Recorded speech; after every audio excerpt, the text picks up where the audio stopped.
7 de la mañana, 2 minutos. Hola, ¿qué tal? Muy buenos días. Gracias por amanecer con nosotros. Hoy es viernes 6 de diciembre de 2024. Mañana es el Día de las Velitas. Es un día para agradecer, es un día para ya entrar de lleno a la Navidad. Y estamos muy contentos, por supuesto, terminar un año complejo, un año difícil, pero juntos, que es lo más importante. Mañana, Día de las Velitas, viernes 5 de diciembre. Gracias a ustedes por estar con nosotros, por subirse al programa, por suscribirse.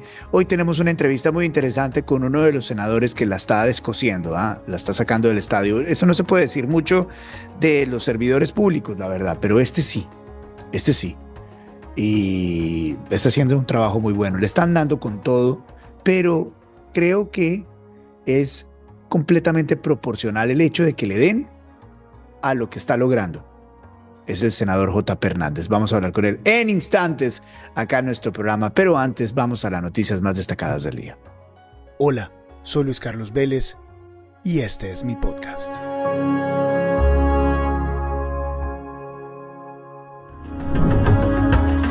Bien, la primera noticia es extraña, ¿no? De la nada apareció un grupo de la ONU, el Comité de la ONU contra la Desaparición Forzada, que terminó su visita a Colombia ayer y dio una conferencia de prensa. Y estos señores en una conferencia de prensa y estas señoras en una conferencia de prensa pusieron el grito en el cielo denunciando sin fuentes de oídas la existencia de una bodega a las cuales calificaron de piscinas con cerca de 20,000 cuerpos en el aeropuerto de Bogotá. Yo no sé si estas personas se estaban dando cuenta del exabrupto que estaban diciendo, porque si eso fuera cierto, sería la fosa común más grande del mundo.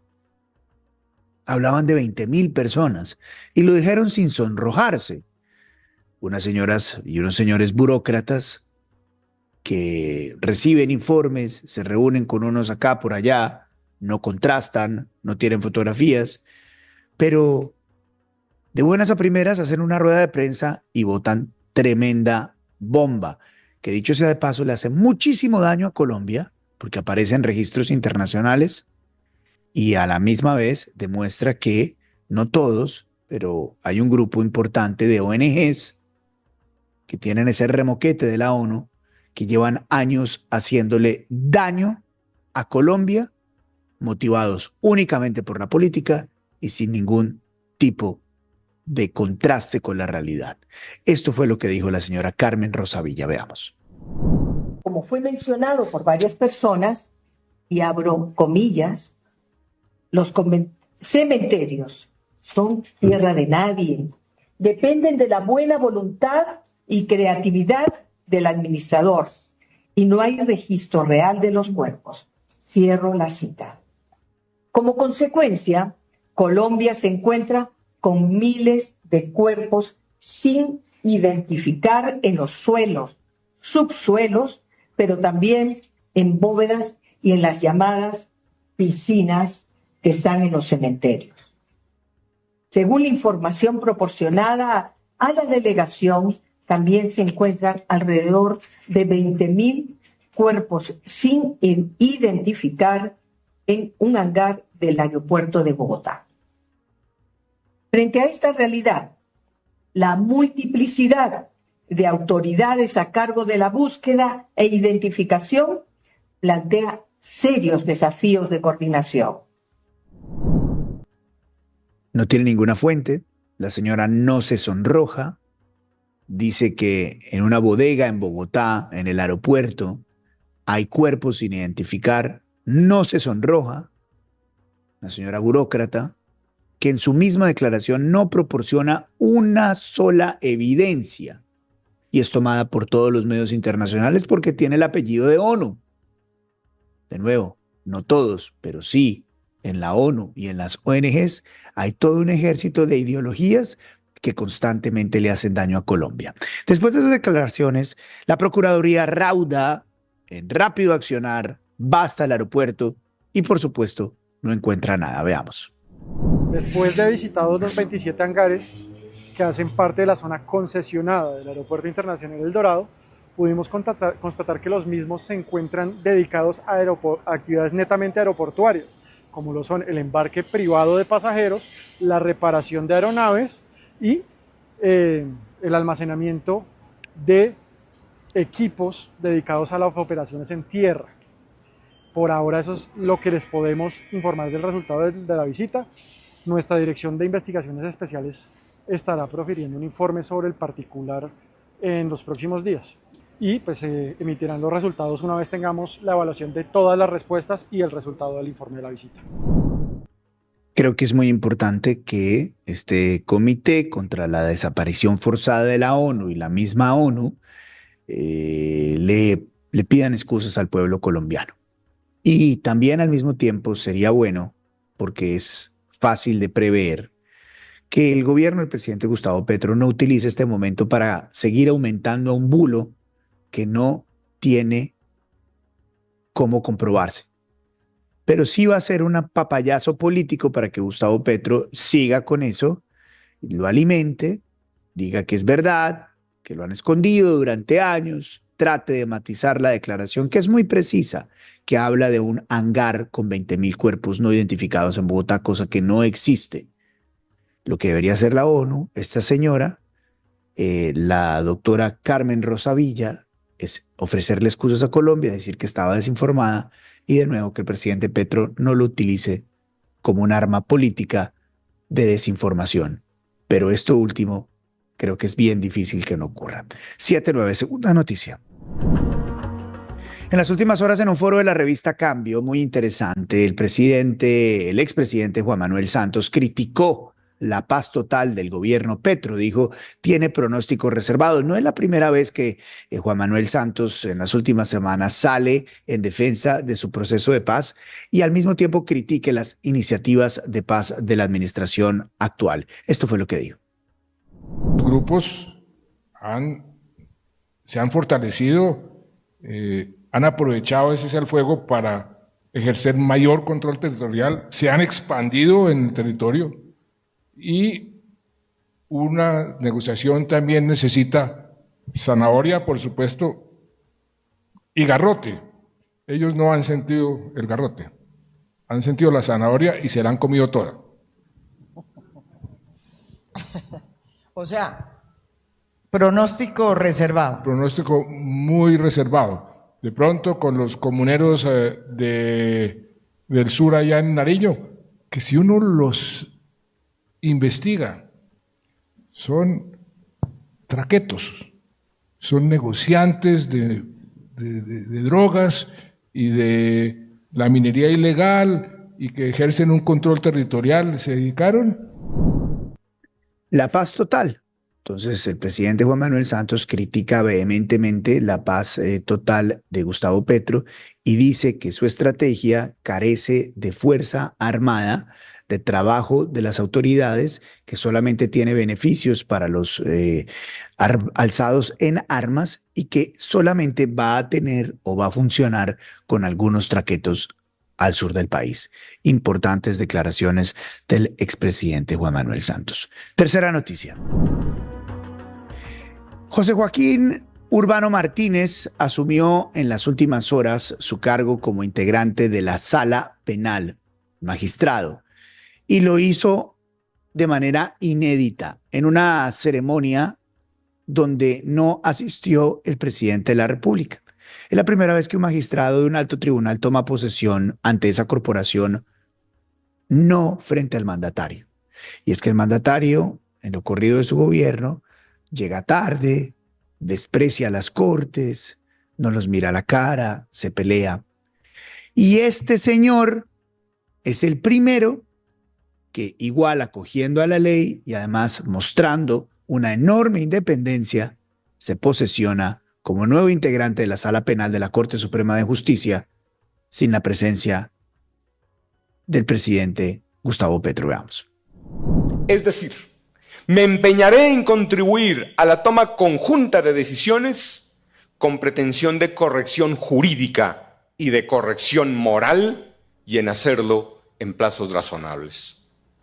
En fin, daré todo de mí para aportar en un entorno de profundo respeto y armonía a la satisfacción de los anhelos de justicia penal de nuestra sociedad.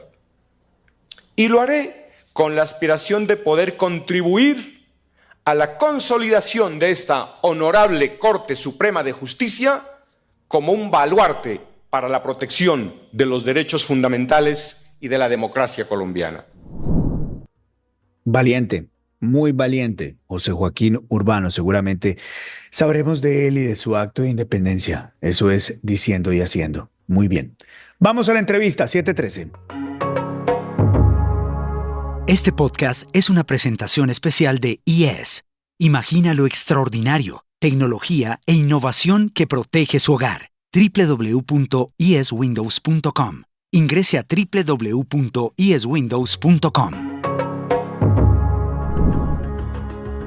Saludamos a esta hora a el senador más joven de Colombia. Una historia muy bonita, usted la conoce muy bien. Un joven que empezó su carrera haciendo videos de YouTube, siendo activista, cristiano, fuerte, vehemente, crítico.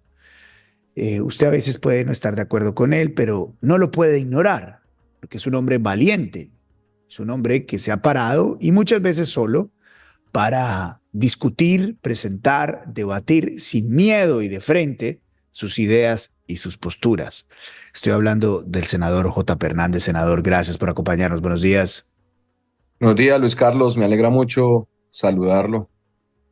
Y me encanta que estemos acá juntos porque creo que le va a tocar a usted, si me da la oportunidad, de enseñarme a hacer esto mejor, porque usted es un astro en esta materia de las redes sociales, ¿ah, senador? Con todo gusto, Luis Carlos, con todo gusto, pero quiero rescatar una frase que usted hace en la introducción, y es decir, muchas veces le ha tocado solo. Y yo creo que es un abrebocas importante, porque hoy el país, en medio de tanto escándalo, no sabe lo que el Senado de la República aprobó hace 2 o 3 días en la plenaria. Se aprobó la rebaja de penas para terroristas, financiadores del terrorismo, secuestradores, extorsionadores. Una rebaja de penas que hasta el día de hoy, Luis Carlos y colombianos, no existía en la ley.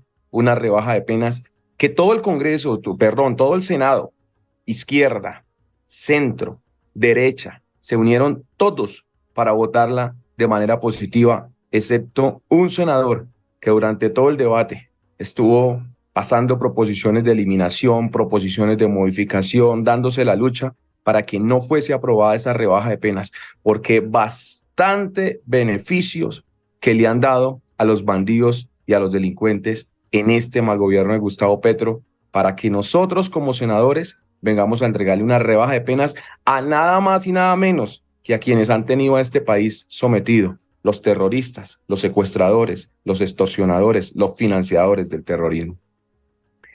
Amplíenos un poco sobre esta rebaja de penas. ¿Quién la propuso y cómo funciona, senador? Esta rebaja de penas está en la reforma a la justicia que construyó la fiscal general de la Nación, que ya ustedes saben que es la fiscal Luz Ariana, la fiscal ternada por Gustavo Petro, la ministra de Justicia del gobierno Petro y la Corte Suprema de Justicia. Ellos presentan una reforma a la justicia que su médula y su objeto es entregar unos beneficios de rebaja de penas. Ahí estaba en esa reforma a la justicia la famosa rebaja de penas para los violadores, asesinos y torturadores de niños. Eso logramos tumbarlo, era el artículo 7. Pero también encontrábamos allí la rebaja de penas para terroristas, financiadores del terrorismo, extorsionadores, secuestradores extorsivos. Y esa rebaja de penas se hizo realidad el día martes en el Senado de la República. Todos los senadores, y aquí es importante mencionarlo, izquierda, centro, derecha, votaron a favor de esta rebaja de penas. Y el único que se opuso y que estuve completamente en contra de principio a fin, pues fue el senador J. Hernández quien les habla. Pero nos habían dicho hace más o menos un mes que eso lo habían tumbado. ¿Eso lo revivieron?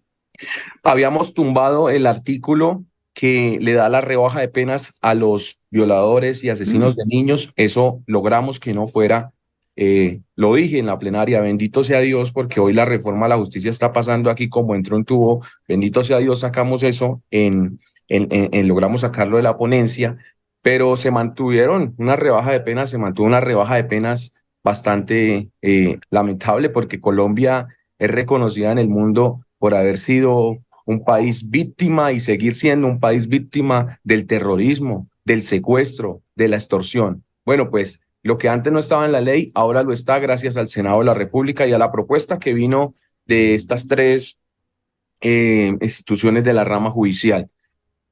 Es el regalo de Navidad para los secuestradores, extorsionadores y terroristas. ¿Cuánto le falta a esta ley o ya está aprobada del todo? Es importante hacer bulla de todo esto porque va para la Cámara de Representantes. Le quedan 2 debates. El debate en comisión y el debate en plenaria de Cámara. Pero a mí no me parece que el Congreso vaya a entregarle esa rebaja de penas a los terroristas. Yo hice lo que pude desde el Senado, pero desde hoy yo termino esta entrevista y publico para que, ya que tengo un alto engagement en mis redes sociales, para Claro. que Colombia empiece a abrir los ojos, porque pasa algo, Luis Carlos, y es que Gustavo Petro es experto en tapar.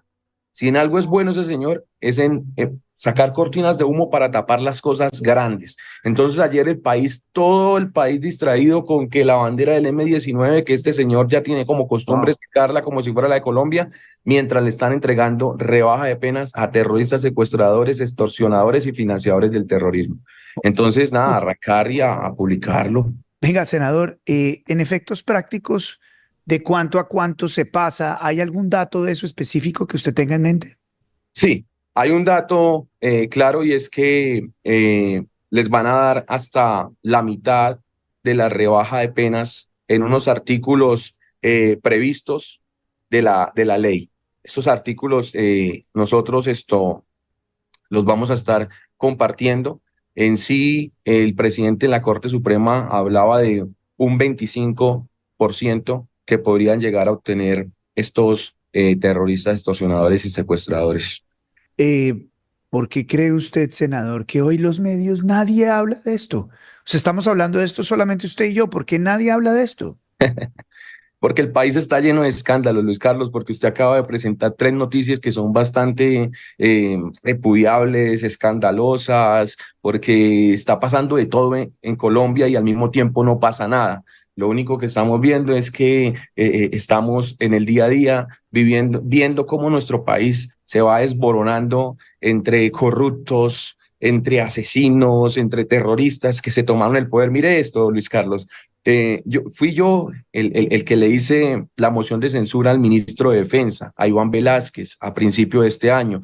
Y recuerdo tanto que yo le saqué las cifras a Velázquez de cómo estaban multiplicándose estos grupos guerrilleros en el territorio colombiano, y se los saqué por departamentos y le dije: ministro, miren, el clan del Golfo ha crecido en estos, el ELN en estos, las disidencias en esto y en esto y en esto.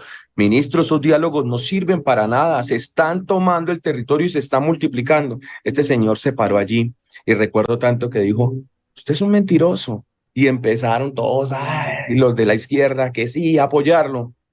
Hoy no solamente vemos a Iván Velázquez, es titular en noticias, sino también a Juan Manuel Santos, reconociendo que estos diálogos de paz, dicen ellos, solo sirvieron como un salvoconducto para que estos grupos guerrilleros se tomaran los territorios. O sea, lo que nosotros advertimos a principio de año, ellos hasta ahora salen a reconocerlo. Entonces, estamos en un país que se está desboronando porque tenemos un presidente que se desmovilizó de una guerrilla que aún sigue llevando en las venas, que aún sigue llevando en su sangre, y él cree que hace mucho entregándole el poder a los bandidos a través de diferentes beneficios, subsidios, nombrar los gestores de paz, levantarles órdenes de captura, aceptar también incluso lo que estamos viendo, la inauguración de estaciones de gasolina que construye la guerrilla, carreteras que construye la guerrilla, puentes que construye la guerrilla, pues eso es lo que estamos viendo hoy en el país. Entonces por eso nos levantamos con que atentaron contra un camión lleno de soldados y que murieron tantos,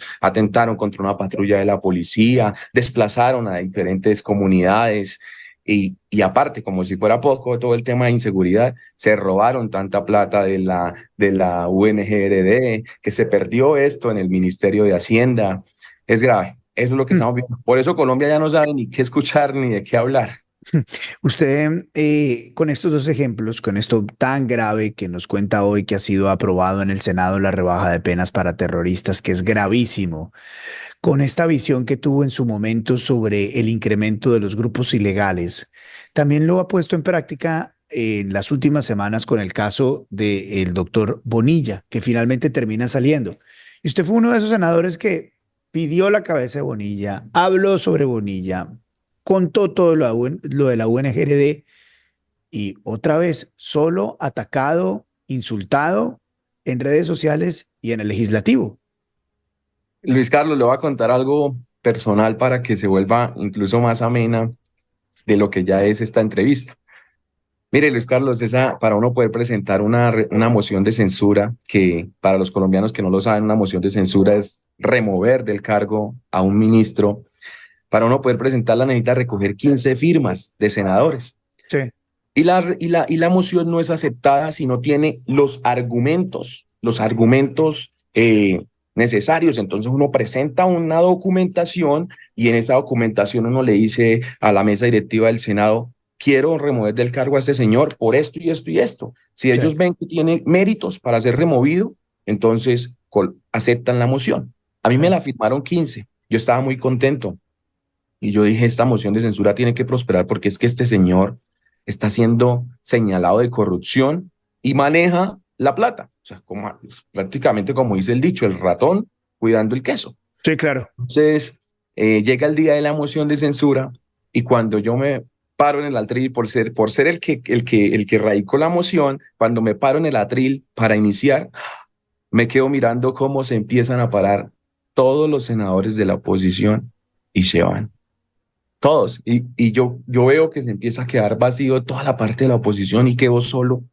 Uy, Luis Carlos, yo dije, Dios mío, porque pues no es fácil. Allá el Senado está dividido en dos, tiene uno los del gobierno que son groseros. Es como si su equipo se empieza a ir.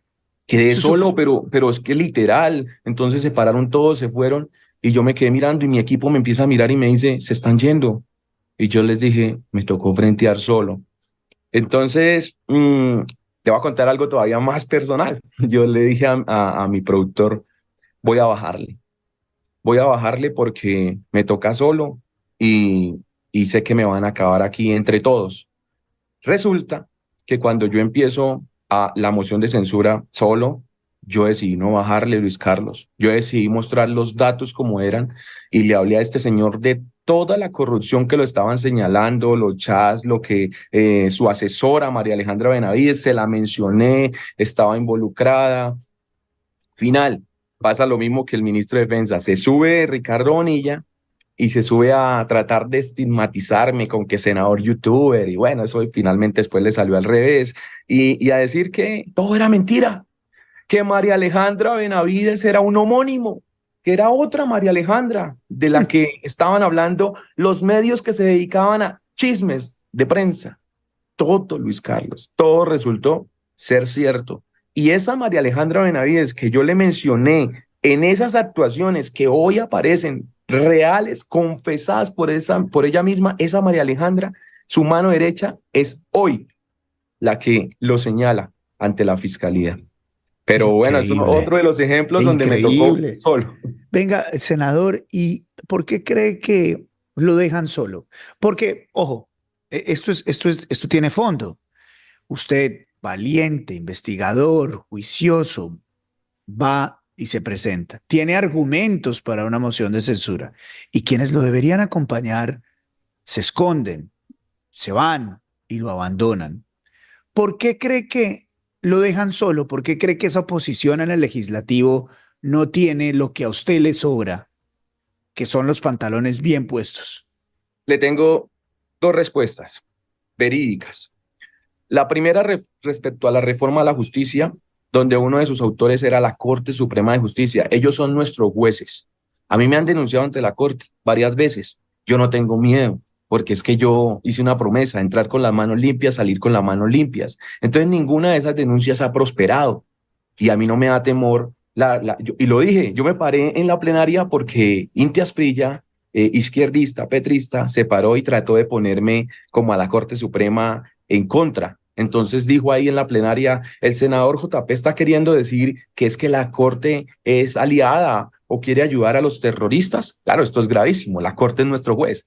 Y yo me paré y le dije, miren, no trate usted de enlodarme, porque si algo yo no tengo es miedo. Yo no le tengo miedo a la Fiscalía, yo no le tengo miedo a la Corte Suprema de Justicia. Y les pido a ustedes que no se dejen persuadir, senadores. Pues resulta que una de las respuestas que le tengo, Luis Carlos, es esta. Un senador se me acerca y me dice, JP, usted tiene toda la razón. Quisiera votar con usted, pero tengo un grave proceso en la Corte Suprema. Así estaba la mayoría, Luis Carlos, asustados. ¿Cómo no le vamos a votar algo a la Corte Suprema? Es más, le voy a decir esto. Un senador poderoso de la Corte, días antes se me acerca y me dice, bájele con la Corte, JP. ¿Qué le está pasando? No se enfrente así. Porque yo me paré y mi discurso fue bastante vehemente y contundente en rechazo a esto. Esa es una respuesta. Temor. Wow. La dos, esta es brutal porque esta no la conocen los colombianos. Sí. Todos los congresistas, en su mayoría, tienen una estructura territorial. Ajá. Mi caso es raro, yo saco casi 200.000 votos, saco un porcentaje en mi departamento, pero el 70% lo saco afuera, no en Santander, sino en los demás departamentos. Sí. Y sin ningún tipo de estructura. Yo nunca hice una reunión en una casa con 5 personas, ni en un salón con 100. Yo nunca hice una reunión. Mis reuniones fueron en los semáforos, con el del carro, el de la moto, en las casas tocando la puerta. Señora, mire, esta es mi propuesta. Esa fue mi campaña. Entonces, todos los senadores tienen una estructura en sus territorios. Entonces, tienen alcaldes, tienen gobernadores, tienen concejales, los partidos. Si llegan a votar una moción de censura, esto es confirmado, Luis Carlos, en contra del ministro de Hacienda, le cierran el chorro en su región a sus partidos, a sus alcaldes, a sus gobernadores, a sus estructuras. ¿Por qué le digo que es confirmado? Porque en medio del escándalo de la UNGRD sale la noticia de cómo el gobierno le dio la orden a las autoridades del ministro de Hacienda, supongo, para cerrar el chorro a Paulino Riascos, un senador del pacto que estaba empezando como a oponerse y a salir a decir, oiga, no, es que esto no fue el cambio, yo me acuerdo tanto de esa intervención, esto no fue el cambio que le propusimos a Colombia, tenemos que reaccionar. Por ponerse con esas, entonces le cerraron el chorro y él necesitaba por allá no sé qué para su comunidad, para su región. Entonces, esos son los miedos, Luis Carlos, las dependencias. Y hoy es importante que Colombia sepa que tanto oposición, centro, derecha, centro, izquierda, todos tienen una dependencia, todos tienen un interés. Y por esa razón no tenemos un Congreso vehemente. Pero si allí llegaran un gran porcentaje de senadores y representantes que no estén dependiendo de una estructura, que no estén llegando con mañas, que no estén teniéndole temor a una corte porque no han cometido ningún delito, hermano, aquí las cosas se votarían por convicción, no por miedo ni por interés. Claro, hay un montón de intereses cruzados y eso nos lleva a lo de la UNGRD, al escándalo que estamos conociendo y que usted conoce muy bien. ¿Es verdad todo lo que se está diciendo de lo que usted conoce? ¿Es cierto que los congresistas, algunos, cambian su voto por esos intereses cruzados que usted mismo está contándonos hoy? Por supuesto que es un modus operandi que viene incluso desde tiempos anteriores, pero lo más impresionante es que no lo está diciendo un senador opositor como JP Hernández, sino que lo está diciendo la mujer a la que enviaban a hacer esas supuestas transacciones. Entonces, María Alejandra Benavides dice, a mí me enviaban para que le cogiera el número del contratista, el número del congresista y que llegáramos a a tener esa información para poder entregarle ese contrato, esos cupos indicativos. Entonces, si la mano derecha, si la asesora principal del ministro de Hacienda, si la que estaba en las reuniones con Olmedo López, con el ministro de Hacienda, con el ministro del Interior que ella menciona, si ella lo está diciendo, pues hermano, ¿cómo nosotros no le vamos a creer? Claro. JP, también usted ha estado en las últimas semanas hablando sobre Francia Márquez, sobre la señora vicepresidenta. Y nos sorprende a todos que la señora vicepresidenta, en medio de todo esto, no aparezca para nada. ¿Qué pasa con la señora vicepresidenta Francia Márquez? Lo del Ministerio de la Igualdad es algo muy lamentable. O sea, es la muestra de lo que ha sido el gobierno de Gustavo Petro en dos cosas. Una ejecución pésima, pero también una caja llena. Una caja llena que ojalá esta grabación la lleguen a escuchar en el 2025. Una caja llena que se va a desbordar en el 2025, cuando llegue la hora de empezar a hacer campaña. El Ministerio de la Igualdad es tan pésimo que Francia Márquez ha reconocido que su propia gente le está reclamando. Ella alguna vez lo dijo en tarima. Es tan pésimo que asesores del Ministerio de la Igualdad hablan conmigo y me dicen, queremos salir corriendo porque allá no hay absolutamente nada. Recibieron 500.000 millones de pesos en un principio y no ejecutaron nada. Cogieron y mandaron 469.000 millones para un fondo, el Fondo de Superación de Brechas. Ojo con esta palabra, yo se lo dije a la gente en el debate de control político. Fondo, allí 469.000 millones. Y a pesar de no haber ejecutado estos 500.000 millones que tenían, de los cuales solamente el 22% lo dejaron para inversión y el 77% para funcionamiento, a pesar de no haber ejecutado, le mandan otra vez al Ministerio de Hacienda 1.8 billones de pesos. Esto es una cosa impresionante, de los cuales Francia Márquez dice 1.4 se van para funcionamiento y 400.000 para inversión. Ya ahí tienen 500.000 colocando los 100 de la pasada. Nada, no se ejecutó. Es una farsa. No se ejecutó ni en funcionamiento, no se ejecutó ni en inversión. Y usted dice, venga, pero ¿cómo así? No entiendo. Tenían un programa que le llaman, yo tengo por acá los datos, Hambre Cero. Hambre Cero, llaman a ese programa. Y para ese programa de Hambre Cero tenían un presupuesto de 270.000 millones de pesos. Es una cantidad de dinero con la que pudieron haber ayudado. Yo le dije a la vicepresidente, al menos a la gente de Suárez Cauca, al menos le hubiera llevado comida a la gente de su tierra. Claro. Pero eso, tenían un programa para calmar la sed. Ese programa se llamaba Agua es Vida y tenían ahí 437.000 millones de pesos. Tampoco los ejecutaron. Tenían un programa para ayudar a los campesinos en el que tampoco ejecutaron la plática que les habían asignado. Y así, Luis Carlos, un programa para ayudar a las mujeres víctimas de la violencia, un programa para ayudar a los habitantes de calle. Sacaron programas para todo, pero la plata decidieron dejarla quietica en el Fondo de Superación de Brechas. Y aquí hay algo importante que deben saber los colombianos, y es que hoy Gustavo Petro está diciendo, la nación se quedó sin plata. Tenemos el presupuesto desfinanciado. Necesitamos que el Congreso apruebe la reforma tributaria de 12 billones. Está manifestando esto porque no tienen plata. Mentiras. Más de 90 billones de pesos están en las fiducias. Cada ministerio tiene unos fondos y en esos fondos está la plata guardada.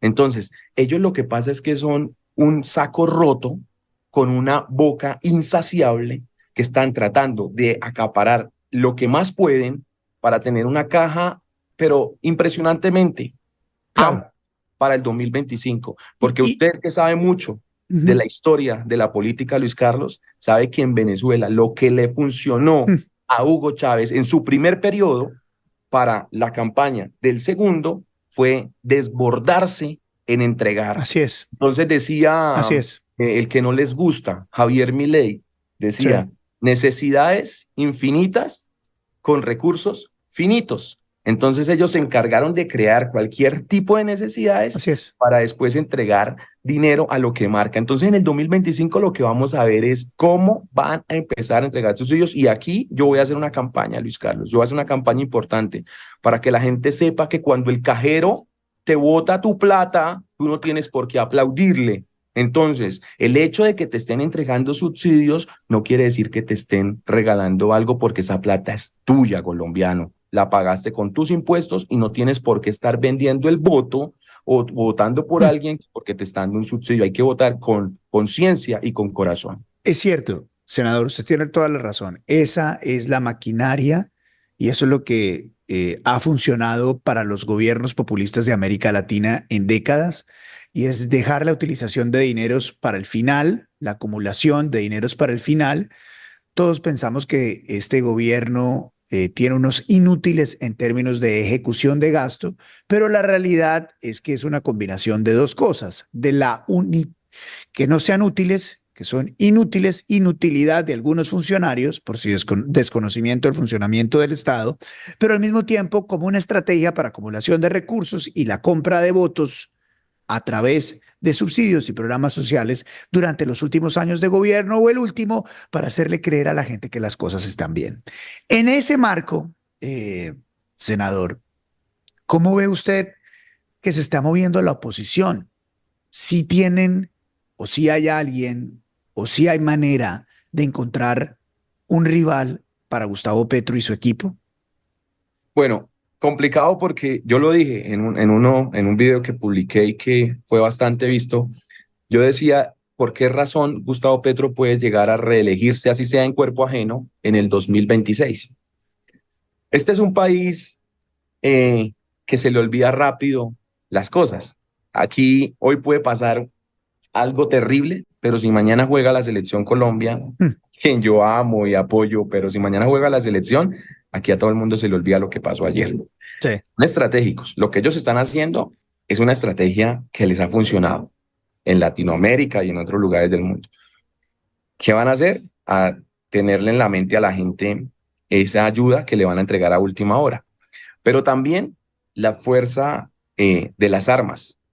¿Tú crees, Luis Carlos, que los guerrilleros y las bandas criminales organizadas van a querer que llegue un presidente que les ponga mano dura? No, no, no. Ellos van a querer que siga el gobierno que les está nombrando gestores de paz, levantándole órdenes de captura, pagándoles 1 billón por no robar y no matar, permitiéndoles inaugurar obras ilegales. O sea, van a tener entonces una ayuda en esos territorios de esas zonas rojas de Colombia, Sí. donde van a decir al ciudadano campesino de allá, usted tiene que votar por el gobierno del cambio 2.0. Entonces, repartieron plata, el tema de las armas, de la fuerza del poder y la división de la oposición, porque lamentablemente, a pesar de que el país se nos esté hundiendo, aquí pesan más los egos y entonces cada uno va por un lado. Incluso hay peleas entre los mismos partidos, entre el mismo partido, dentro del mismo partido, quién es el elegido, quién es el nombrado. Entonces, ¿qué va a pasar? Aquí me toca volver a poner un ejemplo, y así la gente no le gusta el cliché de Venezuela, pero mientras allá la izquierda se iba en un solo candidato, que digamos fue Maduro en su momento, un ejemplo. Cierto. La derecha iba Capriles, Enrique Capriles, Leopoldo López, María Corina Machado, iban ahí con diferentes tipos de candidatos, Juan Guaidó, Henry Ramos Salud, algunos que se llamaban de oposición, pero resultaron después vendiéndose. Aquí va a pasar lo mismo. Entonces la izquierda se va a organizar, se van a ir en un solo candidato, mientras que toda la oposición va con sus egos creyendo que puede ganar. A mí me dicen, ven, ¿usted cree que se van a unir? La pregunta que me acabas de hacer, candidato fuerte, yo lo dudo demasiado porque he hablado con ellos. Yo he tenido la oportunidad de hablar con cada uno de esos candidatos fuertes que todos ven, y yo lo que veo es que cada uno me dice, no, el que va a ganar soy yo, y el que yo voy, y hasta han dicho, si me toca renunciar al partido, renuncio. Gente que Colombia ni se imagina, diciendo, salen a banderar su partido, pero dicen, si a mí me toca renunciar, renuncio, pero yo voy porque voy. Es más, le paso esta primicia sin decir nombres. Señor. En enero empiezan a renunciar algunos senadores porque quieren ser presidentes, así les toque renunciar a su propio partido. Entonces, no es tan esperanzador el panorama y yo tengo que ser realista y sí, es peligroso para Colombia y bastante esperanzador para la izquierda, que ellos sí están listos. Y a mí me parece curioso ver Sí. cómo sonríen y me dicen los izquierdistas, ya vas a ver, JP, en el 26 que nosotros vamos a ganar la presidencia. Entonces, Senador, usted hace un análisis muy cierto, además que lo comparto prácticamente en un 100%. Senador, ¿usted es de derecha? lo que pasa es lo siguiente, Luis Carlos. A mí me dicen, hace poco le respondí a un entrevistador, me dicen, usted se volteó, me dicen. Y yo le decía lo siguiente, cuando el gobierno Duque estaba ejerciendo, yo rechacé vehementemente, sin ser senador, ciudadano, crítico político en un noticiero de YouTube digital, yo rechacé esa reforma tributaria con vehemencia, porque era una reforma tributaria injusta. La gente venía de una pandemia, Luis Carlos, y Sí, estaban clavándole impuestos hasta por morirse. O estoy sea, de le acuerdo. metían, impuestos que al cajón, que a la funeraria, que a los gastos fúnebres, decía Yo ahí. también lo hice. Sí, lo sé. Entonces le metían impuestos que al internet, que a un montón de cosas cuando veníamos de una pandemia. Yo rechazaba eso en el gobierno de Duque, de derecha. Y también voté en contra y rechacé, y ahí están las pruebas, las pueden buscar en mis redes. Rechacé y voté en contra de la reforma tributaria de Gustavo Petro. Rechazaba las masacres, el asesinato de líderes sociales. ¿Quién puede aplaudir eso en el gobierno de Duque? Pero también la rechazo en el gobierno de Petro. Ojo a esto, rechazaba el derroche, la burocracia, que yo la denuncié muchas veces en mi noticiero del gobierno Duque. Y también rechazo la burocracia y el derroche del gobierno Petro. Rechacé los 70.000 millones de centros poblados y también rechazo lo de los carrotanques en la UNGRD. ¿Qué pasa? Que aquí los colombianos tenemos que empezar a quitarnos ese chip de hacerle el favor a los politiqueros de ser parte y barra de sus rings. Entonces, el de derecha necesita seguidores de derecha que los defiendan en el momento en que la izquierda está gobernando y los aplaudan cuando la derecha gobierna. Y el de izquierda necesita lo mismo, que los defiendan en el momento en que ellos están gobernando y que los aplaudan, en que la derecha está gobernando y que los aplaudan cuando sea la izquierda la que gobierne.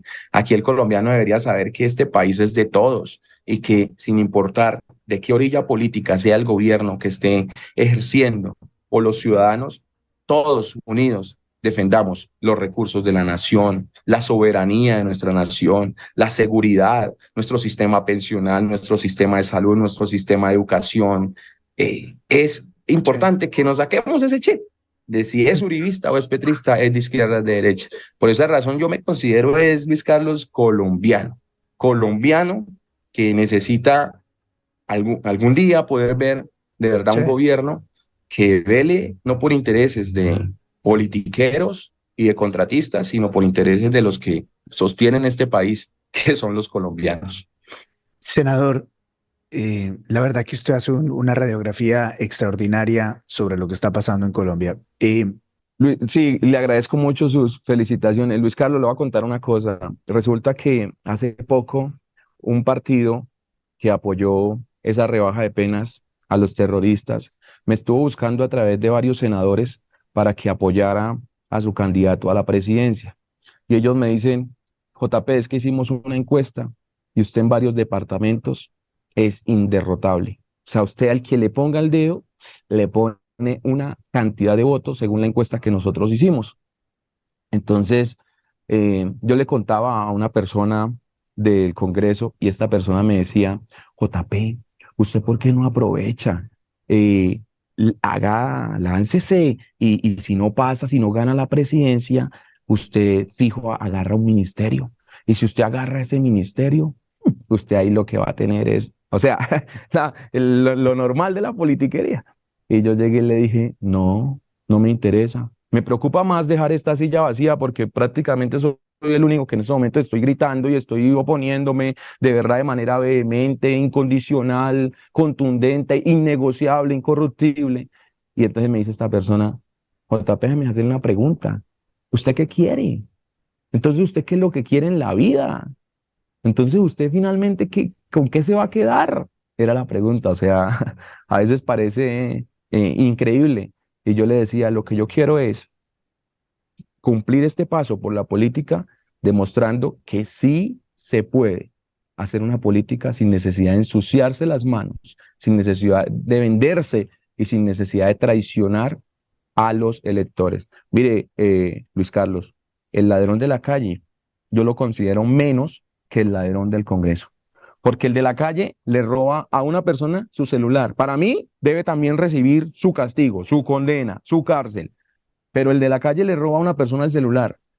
El del Congreso le está robando cuando se vende el agua a miles de colombianos que no tienen nada que tomar. Le está robando la comida a miles de niños que mueren por desnutrición. Le está robando la vía a ese campesino que necesita que se la arreglen para poder sacar la cosecha que se le está pudriendo y que no puede vender.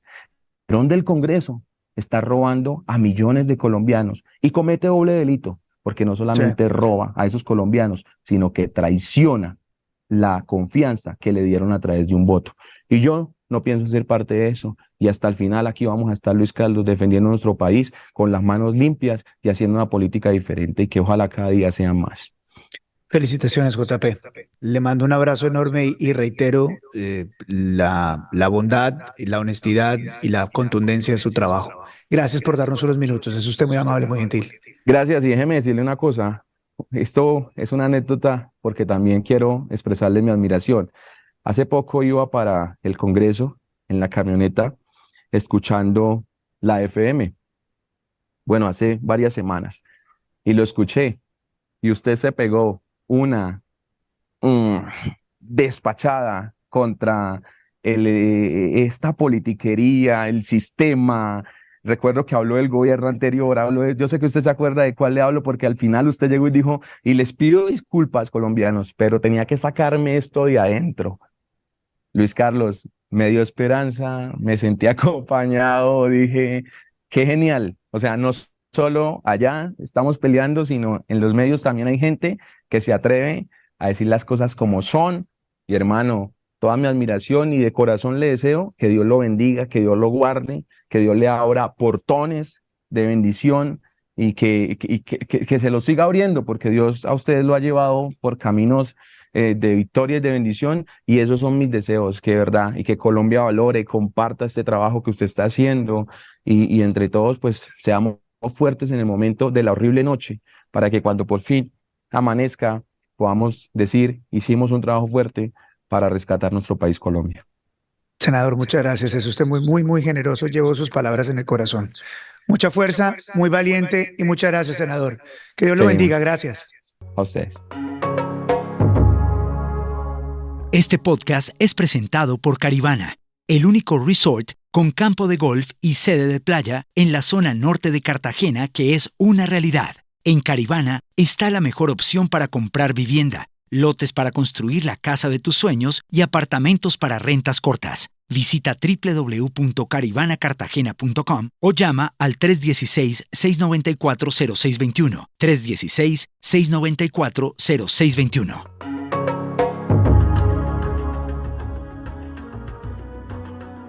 Muy bien, lo que no sabíamos hoy, don Julio César. ¿Qué tal? Muy buenos días. Luis Carlos, buenos días, ¿cómo está?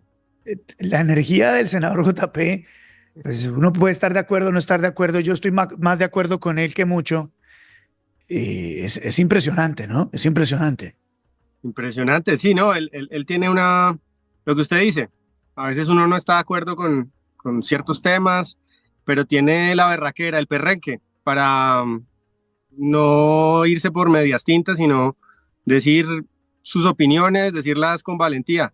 Y vea que la gente se lo valora, ese chat estaba reventado. Yo celebré, ahorita pasó el programa de Luis Carlos, 4.000 personas conectadas, Luis Carlos, impresionante. ¡Wow! ¡Wow! Como gol de la Mechita o de la selección de Colombia. Pasamos, Julio, porque usted es founder de este programa. ¿Ah? Muchas gracias. Estamos muy contentos. Luis Carlos en la colada, pero no, el proyecto y la idea y la iniciativa pues es suya y el liderazgo es absolutamente suyo, entonces pues un gran logro. Sí, nos está yendo bien, Dios nos está ayudando y estoy seguro que esto va a salir adelante. Julio, ¿qué es lo que no sabíamos hoy, por favor?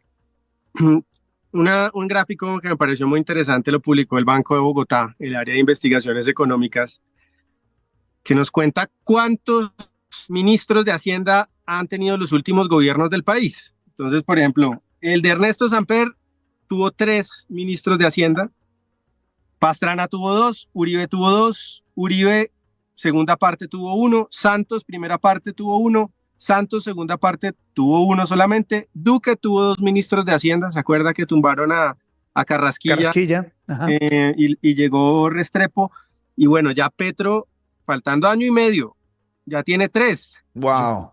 Esa es una buena apuesta, a ver si van a ser 3 o van a ser más, porque como está la situación fiscal y el despelote que recibe Guevara, me quedo con mis dudas que solamente van a ser 3.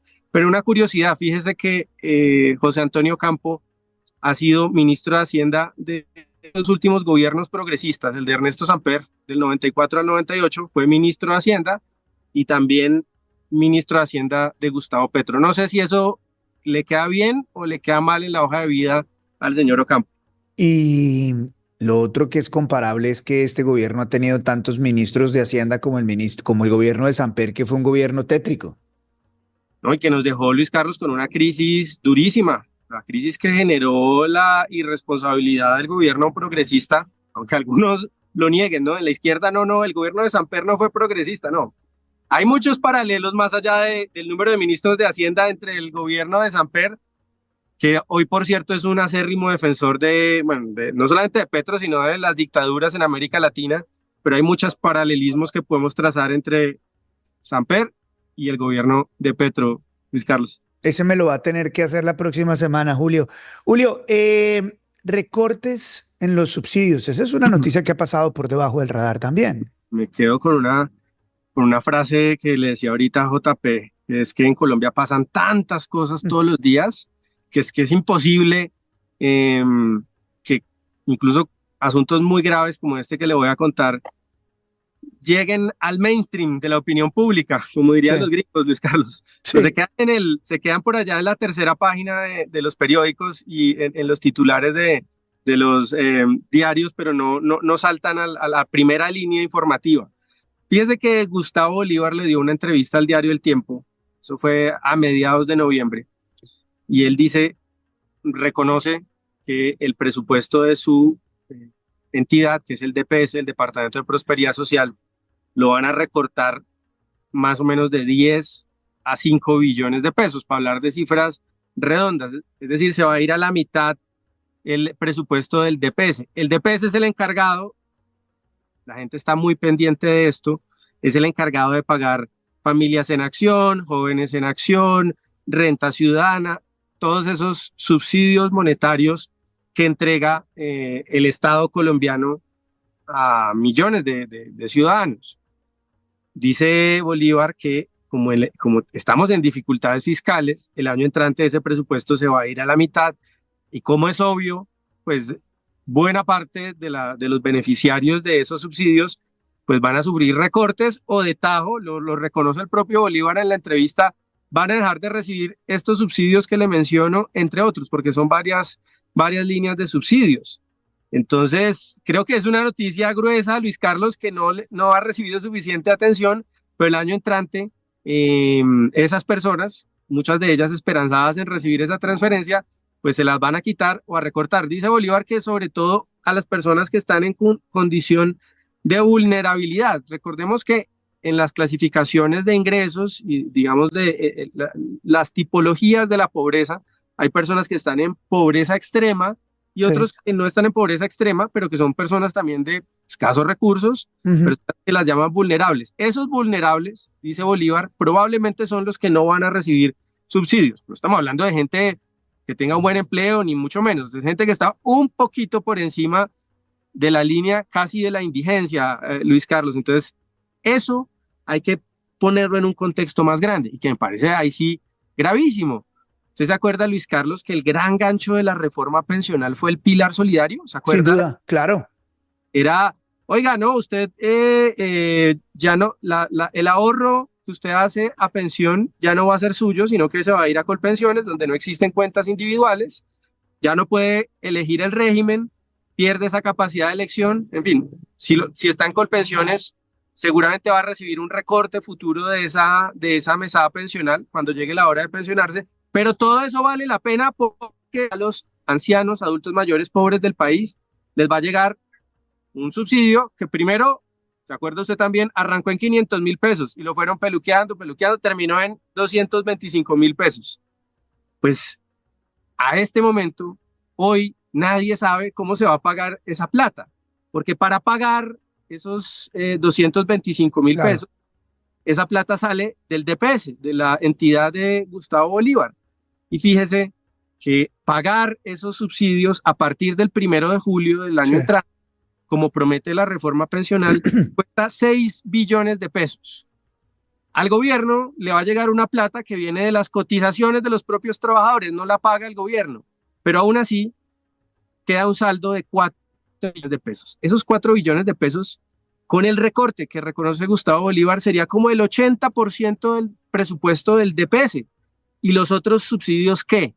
Entonces, a la fecha, insisto, Luis Carlos, la gran promesa de la reforma pensional, nadie tiene ni idea de dónde van a sacar esos 4 billones de pesos para pagar el pilar solidario, o si es que van a desaparecer las otras líneas de subsidios del DPS y únicamente van a entregar el pilar solidario. Es una gran incógnita que ya iremos viendo. Ocurre, Luis Carlos. Es una locura lo que está pasando con el manejo de las finanzas nacionales. Julio, gracias por tu tiempo y nos vemos el lunes. Te mando un abrazo. Un abrazo, Luis Carlos. Buen fin de semana para todos. Buen fin de semana. Feliz Día de las Velitas. 7:59.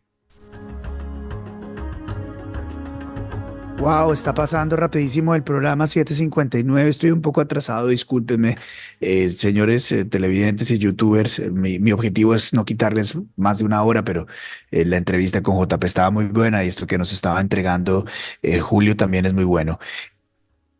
No me sorprende. Doctora Cristina Plazas, ¿qué no nos sorprende hoy? Buenos días. Muy buenos días, Luis Carlos, y a todos los que nos oyen. Luis Carlos, hoy otra vez un SOS por el Chocó.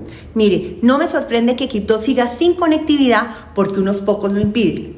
El contrato para instalar la segunda línea de fibra óptica está suspendido por una extorsión. ¿Usted puede creer eso? Mire, me explico.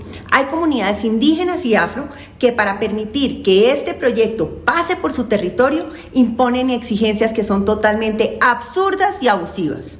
Entre estos grupos están las comunidades indígenas del resguardo El Fiera, el registrado Zabaletas y el Consejo Comunitario Cocomacia. Los condicionamientos, Luis Carlos, desbordan cualquier razonabilidad. Piden obras por más de 6.000 millones de pesos y, según me dicen, también dinero por debajo de la mesa para su propio beneficio. No me sorprende que en el Chocó, como en muchas regiones del país, obras públicas de vital importancia estén detenidas por grupos de extorsionistas que se han aprovechado de la ley de consultas previas para llenar sus bolsillos. Son muchos los grupos que hacen esto. No me sorprende que aunque el Ministerio del Interior certificó que este proyecto no requiere consulta previa, estas comunidades insistan en frenar el progreso. Luis Carlos, las mesas de concertación pues han sido un fracaso porque el objetivo de esta gente no es el desarrollo, sino sacar provecho. Eso quiere decir que mientras Quibdó sigue incomunicado y enfrenta emergencias, estos grupos priorizan sus intereses. Además, algunos trabajan con esas estructuras delictivas que ya son expertas en sacar plata de estas negociaciones. Eso ya es una mafia. Por tanto, Luis Carlos, no me sorprende que muchos grupos extorsionen a costa del progreso del país. Luis Carlos, ¿hasta cuándo los organismos de control, la Fiscalía y el Poder Judicial permitirá que esta extorsión continúe? No me sorprende, doctora Cristina Plazas, usted con ese ojo bien puesto en Chocó. Ese ojo bien puesto en Chocó que tanto nos preocupa, que tanto nos duele y que tanto le prometieron en estas elecciones para sacar a esta administración presidente. Gracias, doctora Cristina, impecable como siempre. Son las 8 de la mañana, 2 minutos. Ojo, esto es lo que los mercados necesitan saber esta mañana. Usted que está en economía, Felipe Campos tiene los detalles. Felipe, buenos días.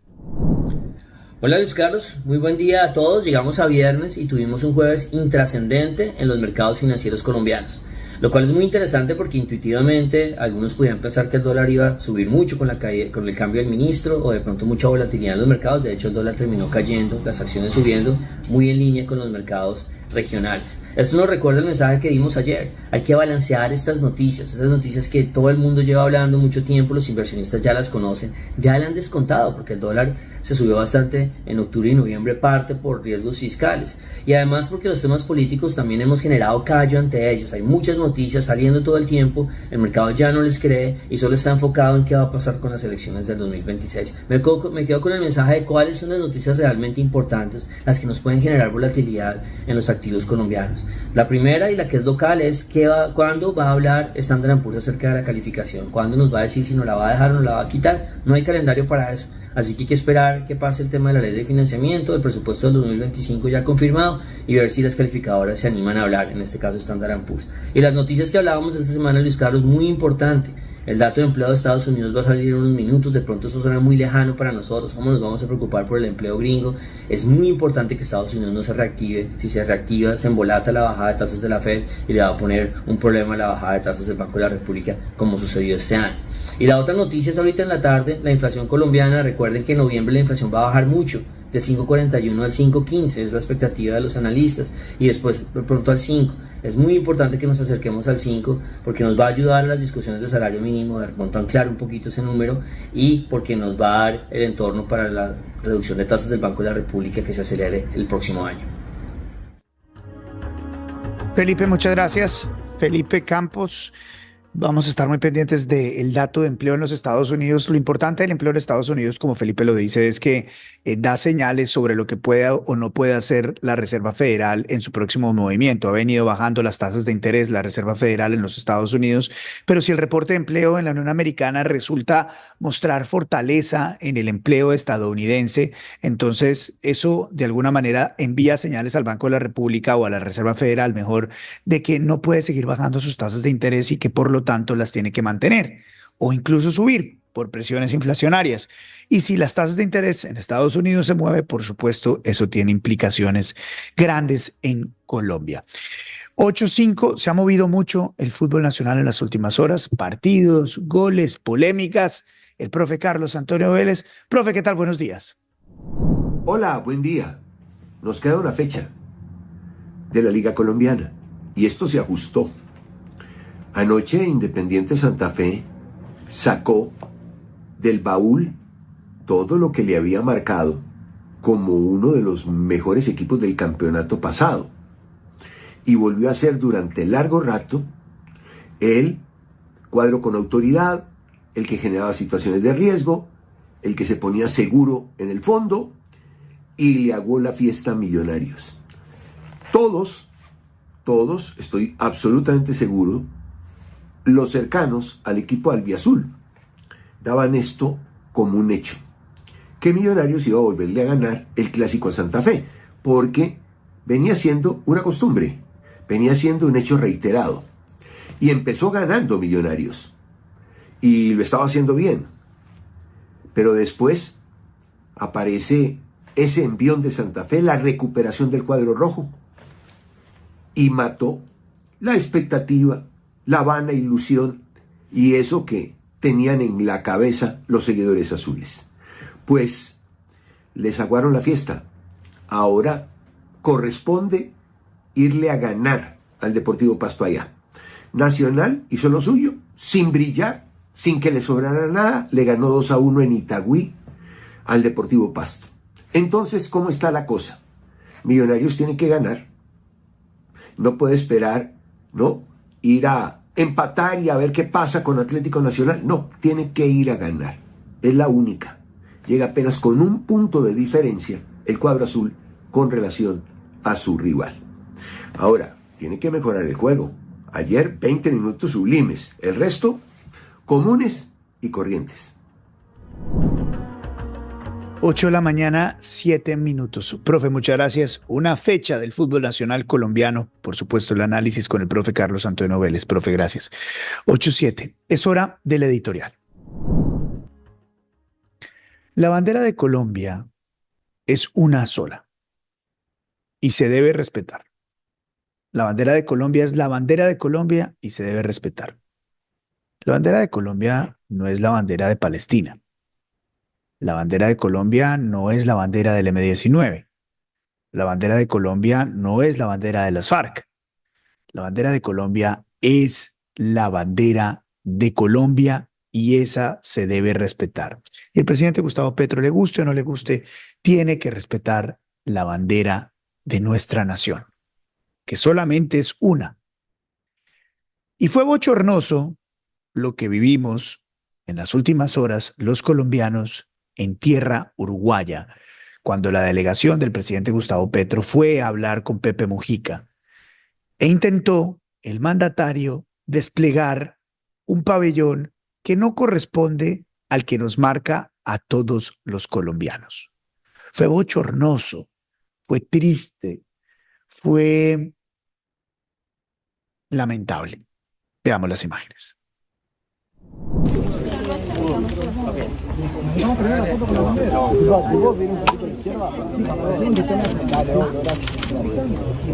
Bueno, vamos arriba. Vamos a terminar porque no. Bienvenidos, bienvenidas a la ceremonia de entrega. Bien, se ve al presidente Gustavo Petro tratando de sacar la bandera del M-19, que la ha enarbolado en múltiples oportunidades, incluso al frente de los militares colombianos. Esa es una organización guerrillera, fue una organización al margen de la ley. Sí, al presidente se le ha perdonado, ha pasado por cualquier tipo de procesos para que no sea juzgado por eso, por su participación en el M-19. Esa es otra conversación. Pero esa no deja de ser una organización al margen de la ley que quemó el Palacio de Justicia, entre otras, secuestró y mató gente. Esa no es una bandera que nos define a los colombianos. Usted ve el video, como lo vi yo, y se va a dar cuenta que él quiere sacar la bandera al lado de Pepe Mujica, expresidente de Uruguay. Laura Sarabia le dice que no. Mantienen una discusión. Gustavo Petro le recrimina y Laura Sarabia le dice no. A tal punto que Pepe Mujica llega y dice, bueno. Lo dice 3 veces. 3 veces. Y al final dice, vamos a terminar ya. Veamos otra vez el video. Lucho, dale play.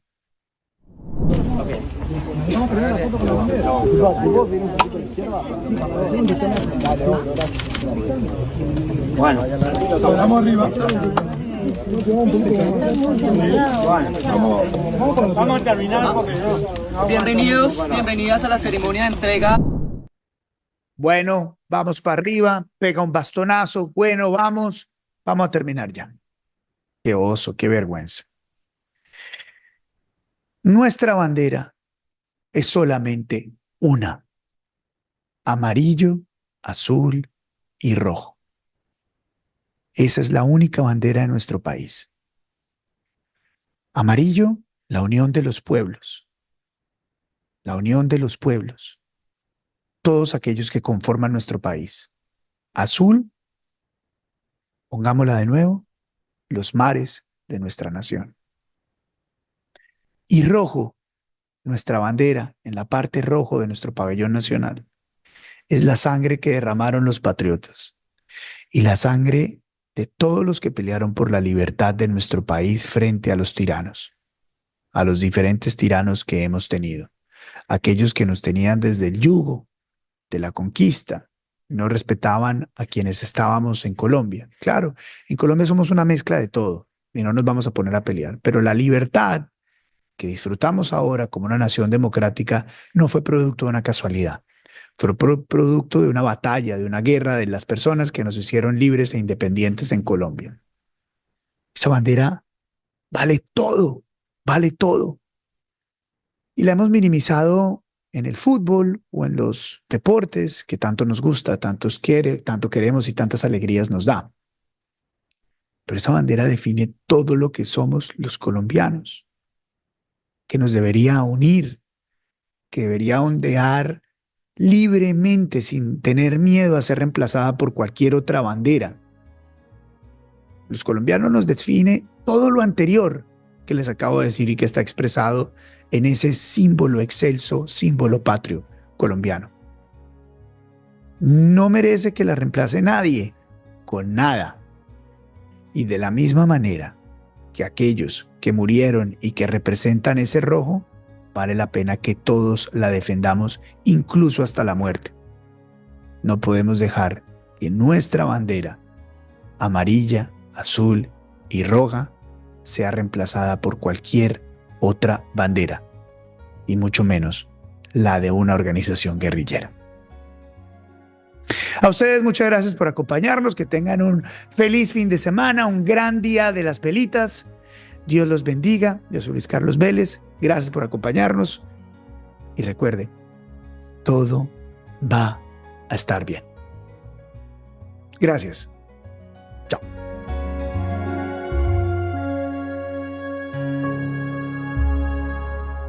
Este podcast es una producción de Visimiria. Producción periodística, Lewis Acuña. Producción de audio, Luis Martínez. Música original, Miki de Narváez. Este podcast es presentado por Caribana, el único resort con campo de golf y sede de playa en la zona norte de Cartagena que es una realidad. En Caribana está la mejor opción para comprar vivienda, lotes para construir la casa de tus sueños y apartamentos para rentas cortas. Visita www.caribanacartagena.com o llama al 316-694-0621. 316-694-0621. Este podcast es una presentación especial de IES. Imagina lo extraordinario, tecnología e innovación que protege su hogar. www.ieswindows.com. Ingrese a www.ieswindows.com.